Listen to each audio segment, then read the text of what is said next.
नमस्ते विद्यार्थी मित्रों, आज मैं सप्तशी संकुल में आपका हार्दिक स्वागत करती हूँ।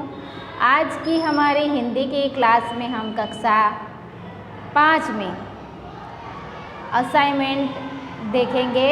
तो आज हम असाइनमेंट में प्रकरण 6 हंसी का पिटारा वह लिखेंगे। तो विद्यार्थी मित्रों, आप अपनी नोटबुक और रबर पेंसिल साथ में रखें और जो प्रश्न मैं आपको यहाँ पे लिखाऊंगी वह प्रश्न आप अपनी नोटबुक में लिखते जाइए। ठीक है, अब हम लिखेंगे हमारा पहला प्रश्न। निम्नलिखित प्रश्नों के उत्तर लिखिए। एनो पहलो प्रश्न छे, बेटे ने गधे को क्यों नहीं निकाला?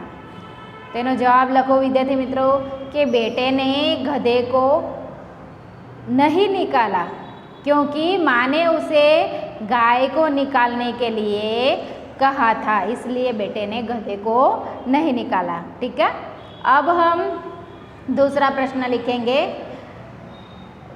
दूसरा दोस्त दीपक को मूर्ख क्यों कहता है? दूसरा दोस्त दीपक को मूर्ख क्यों कहता है? तो उसका उत्तर लिखिए। दूसरा दोस्त दीपक को मूर्ख कहता है क्योंकि दीपक मिठाई नहीं खाता, इसलिए उसे मूर्ख कहता है। ठीक है, अब जो तीजो प्रश्न, सचमुच में व्याकरण की दृष्टि से दीपक क्या है? तो एनो जवाब लखो विद्यार्थी मित्रों के सचमुच में व्याकरण की दृष्टि से दीपक कर्ता है। चौथो उत्तर लखो, चौथो जे सवाल छे ए लखो नोटबुकनी अंदर। नौकर ने बिल्ली को क्यों नहीं भगाया? एनो जवाब लखो, नौकर ने बिल्ली को नहीं भगाया क्योंकि उससे मालिक ने कहा था कि कोई भी काम करने से पहले तुम मुझसे पूछ लिया करो, इसलिए नौकर ने बिल्ली को नहीं भगाया। ठीक है, अब हम लिखेंगे प्रश्न 5। श्यामू रामू के प्रश्न का क्या जवाब देता है? एनो जवाब लखो, श्यामू रामू के प्रश्न का जवाब देता है, मूर्ख हो क्या? यह गधा नहीं कुत्ता है। छठो प्रश्न लखो, माँ ने बाहर क्या सुखाया था?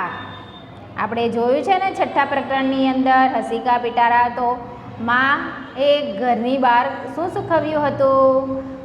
તેનો જવાબ લખો, માને બહાર गेहूं सुखाए थे।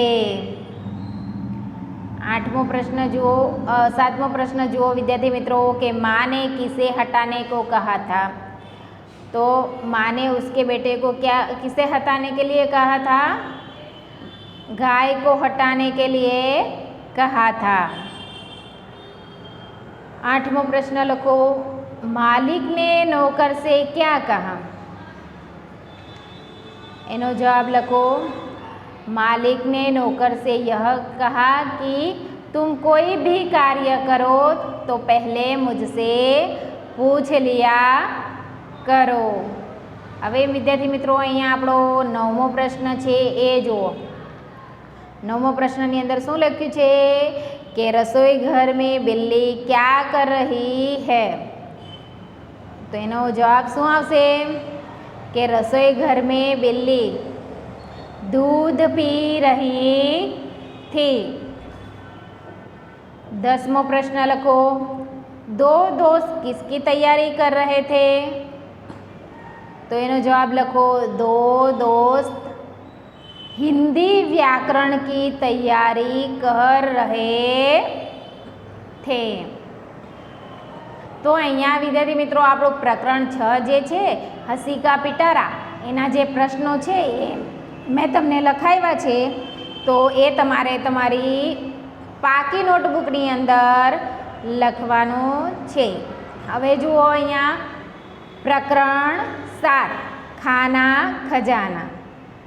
તો આપણે એના પ્રશ્ન જોવાના છે અને એના પ્રશ્ન આપણે નોટબુકની અંદર લખવાના છે. તો અહીંયા આપણે પહેલો પ્રશ્નનો હેડિંગ કરો કે નિમ્નલિખિત પ્રશ્નો કે उत्तर लिखिए. પહેલો પ્રશ્ન કયો છે? જો માતા રસોઈ ઘર में क्या कर रही है? તો તમને બધાને ખબર જ છે કે માતા રસોઈ ઘર में રસોઈ બના રહી है. તો એનો જવાબ શું આવશે કે માતા રસોઈ ઘર में રસોઈ બના રહી है. બીજો પ્રશ્ન જુઓ, દાદી क्या कर रही है? એનો જવાબ શું આવશે કે દાદી माँ हाथ में पुस्तक लेकर कुछ पढ़ रही है. તમે રસોઈ ઘરનું જે ચિત્ર છે એ ચિત્ર જોયું છે ને, તો તેના આધારે આપણે આ પ્રશ્નના ઉત્તર લખવાના છે. હવે જો ત્રીજો પ્રશ્ન, લડકા क्या कर रहा है? તો લડકા ખાના ખા रहा है. ચોથો જે પ્રશ્ન છે એ લખો, રસોઈ ઘર में कौन कौन से बर्तन है? તેનો જવાબ લખો, રસોઈ ઘર में थाली, मटका, डिब्बा, चम्मच, दलिया, जार, कुकर, बरनी, गिलास, केटली आदि बर्तन है. आपने चित्र में भी देखा है, तो चित्र को देखकर भी उनका उत्तर लिख सकते हैं. ठीक है.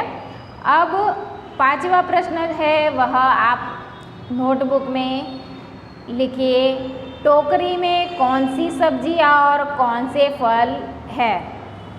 टोकरी में कौन सी सब्जियां और फल है? तो उनका उत्तर लिखिए. रसोई घर टोकरी में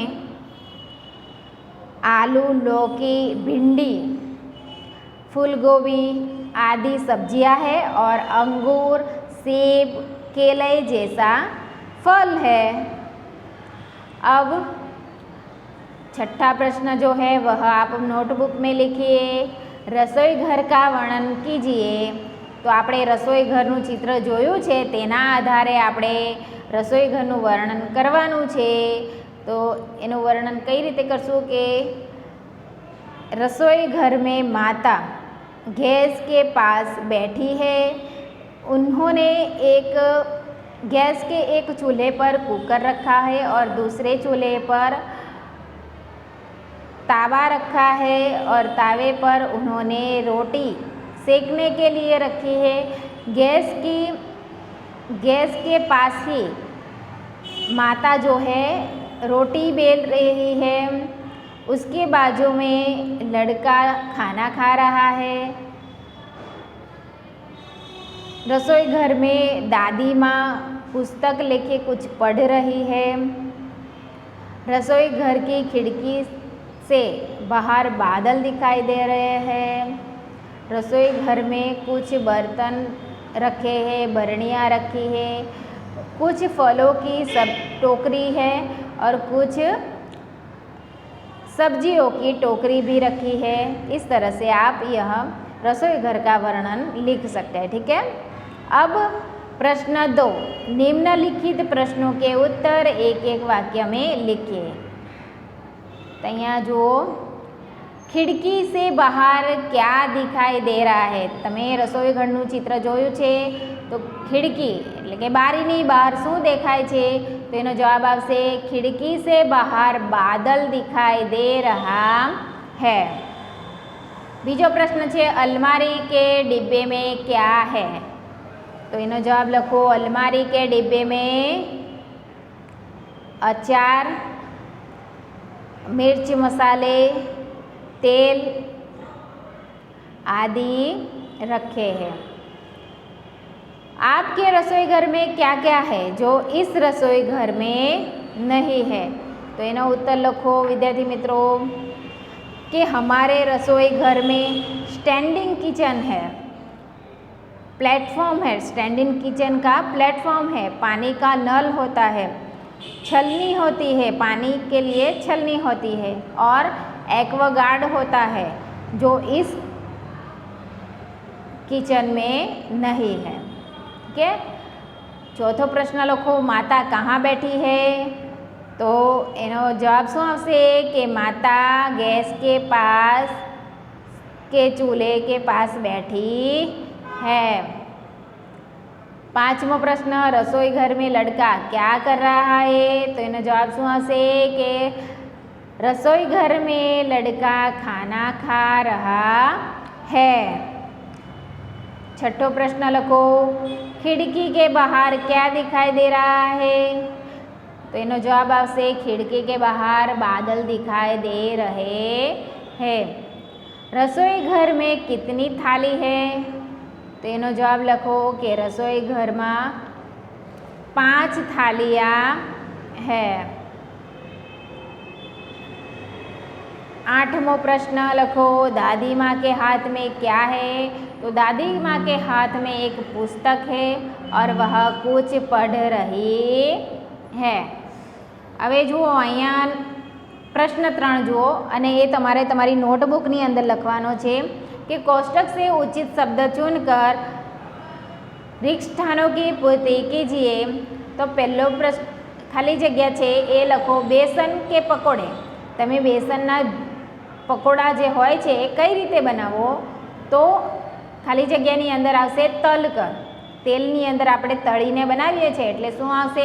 तलकर बनाए जाते हैं। गेहूं की रोटी खाली जगह बनाई जाती है। गेहूं की रोटी हम लोग क्या करते हैं? उसको तावे पर सेकते हैं, इसलिए ये खाली जगह में શું આવશે? सेक कर। और चाय खाली जगह बनाई जाती है। चाय को हम क्या करते हैं? उबालते हैं, इसलिए चाय उबाल कर बनाई जाती है। तो विद्यार्थी मित्रों, अहींया आपणो प्रकरण 6 અને 7 असाइनमेंटનું प्रकरण 6 અને 7 બંને મેં તમને એમના પ્રશ્નના ઉત્તર લખાવ્યા છે। તો તમારે એ પ્રશ્નના ઉત્તર તમારી પાકી નોટબુકમાં લખવાના છે અને એનો અભ્યાસ તમારે ઘરે કરવાનો છે। ત્યાં સુધી આપણે બીજા લેક્ચરમાં મળશું। જય હિન્દ, જય ભારત, અસ્તુ।